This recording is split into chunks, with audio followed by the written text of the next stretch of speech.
Ako nga, dinisbar ako for a much lesser offense. Samantalang si Sara, katakot-takot na pagmumura, katakot-takot na pagbabanta, ng pagpatay, ginawa niya, hindi siya dinidisbar. So ang Supreme Court talaga, tuta ng Duterte. Kasi yung opening statement pa lang ng decision, sinasabi nila na impeachment should not be a process for political, to even out political scores. Wala namang political scores na tinitingnan dyan eh. Alam niyo mga kaibigan, before nung didiis pa daw to, di ba bumibilib tayo nito kasi nga ang tapang, bumibira talaga, nagbibitaw ng mga matatapang na salita. Di ba? Believe tayo nito before, or believe ako nito before. Lalo na yung word na ubi-ubi sa kanya yun sumikat, di ba? Pero hindi ko akalain na wala pala yun. Plastika lang pala yun. Isa pala tong kingkoy lang. Kakingkoyan lang pala mga kaibigan, no? Pinapakita. Hindi pa talaga siya totally. Kung isipin mo mga kaibigan, akala mo okay talaga yung kanyang prinsipyo, hindi pala. Hindi pala. Papaling-paling pala ang kanyang prinsipyo. Tuloy natin yung video mga kaibigan. Bakit ito kinasuhan ng indirect contempt? Paano nila lalampas sa isip nila yung merong certification ang AFP na yung 15 million na sinasabi ng OVP na binigay nila sa Armed Forces of the Philippines doon sa isang youth seminar nila, sabi ng AFP, wala kaming nare-receive. So doon pa lang halata mo na ninakaw yung pera eh. Dahil hindi daw na-receive ng AFP, halata daw na ninakaw. Sabi ng isang attorney dati. Tuloy natin. Tapos sasabihin mo, political score. And paano na yung mga Mayor Grace Piatos na isinertify ng PSA that there are about... Halata, no? Kita mo talaga sa mukha niya napaka better. Tama bang pronunciation ko? Pait. Better talaga ba, no? Better. Tama ba pronunciation? Kayo na bahala. Basta ka, oh my God, ang hirap pag-pronounce. So, katuloy natin. 900 individuals in the list who are not existing. Wala mga birth records. Paano mangyayari yun? Oo nga, no? Paano nga mangyari yun? Confidential fund. Diba? Tama talaga yan. Former attorney Larry Gadon. O yan, pakinggan natin kung bakit kinasuhan ng indirect contempt. Tuloy natin. Even sa Chel Joke, no? Nagreklamo, bakit yung pangalan niya nandun? Political score pa rin yun. Halata kasi na itong Supreme Court is just siding with Sara. Ako nga, dinisbar ako for a much lesser offense. Samantalang si Sara, katakot-takot na pagmumura, katakot-takot na pagbabanta, ng pagpatay, ginawa niya, hindi siya dinidisbar. So ang Supreme Court talaga, tuta ng Duterte. Ayan mga kaibigan, dahil sa word na ang Supreme Court ay tuta ng Duterte, yang words na yan mga kaibigan, dyan siya kinasuhan ng indirect contempt. Okay? So panoorin naman natin ang second video mga kaibigan. Grabe talaga si Larry Gadon, no? Nakakatawa mga kaibigan. Okay, ito na namang isa.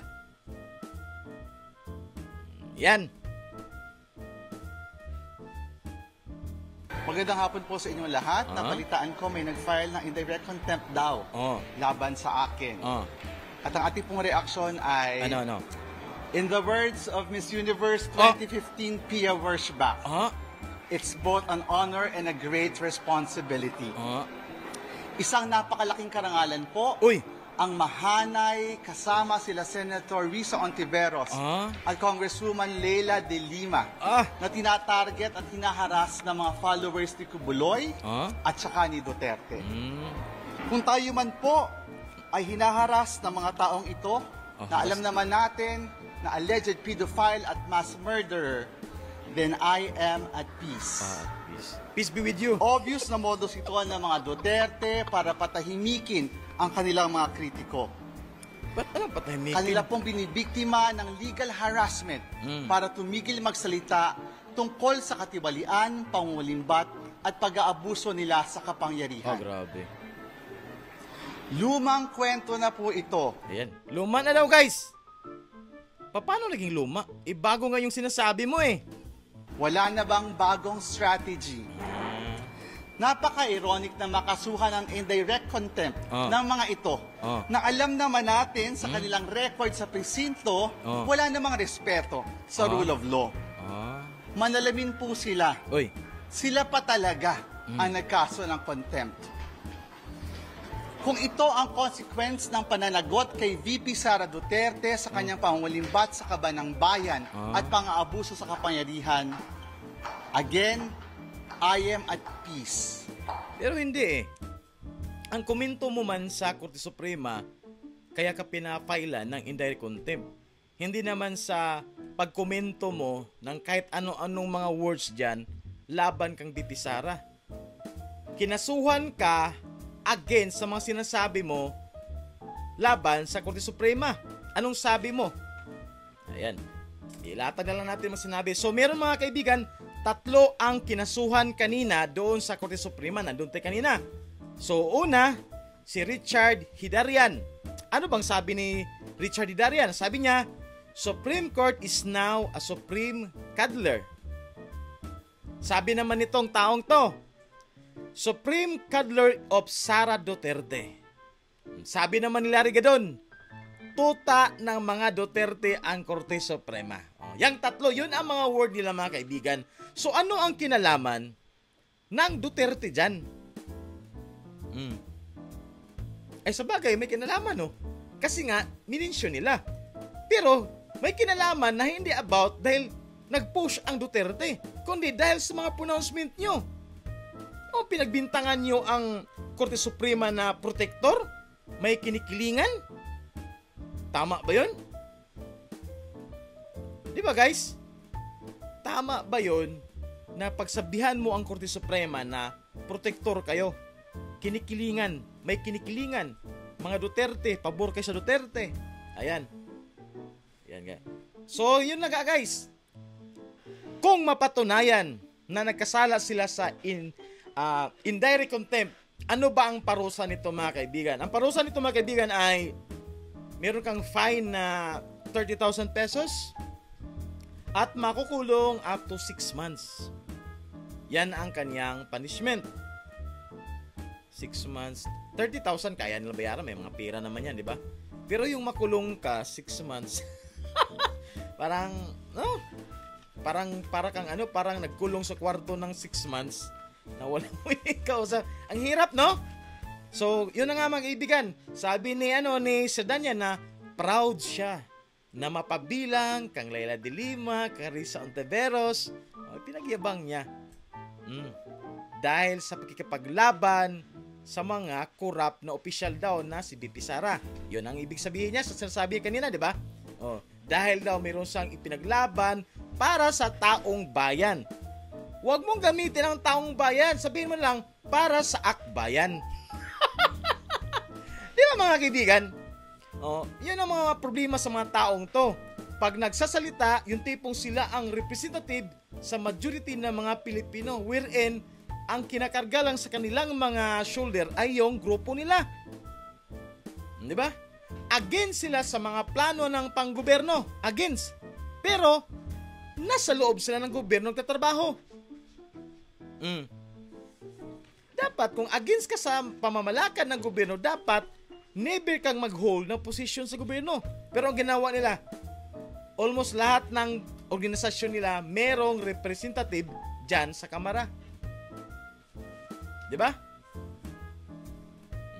Tapos ang masakit nito, ang dami yung sinabing mga patama sa Korte Suprema, pero ang biniblame nyo pa rin Duterte. Lahat na lang ng issue mga kaibigan, Duterte. Ano bang mga isip ng mga tao? Kaya kayo kinasuhan ng indirect contempt kasi binastos nyo ang Korte Suprema. Diba? So ano ba ang sinabi nila? Ano ba kasi nakapaloob sa rules ng court? Okay, sabi dito, Rule 71, Section 3,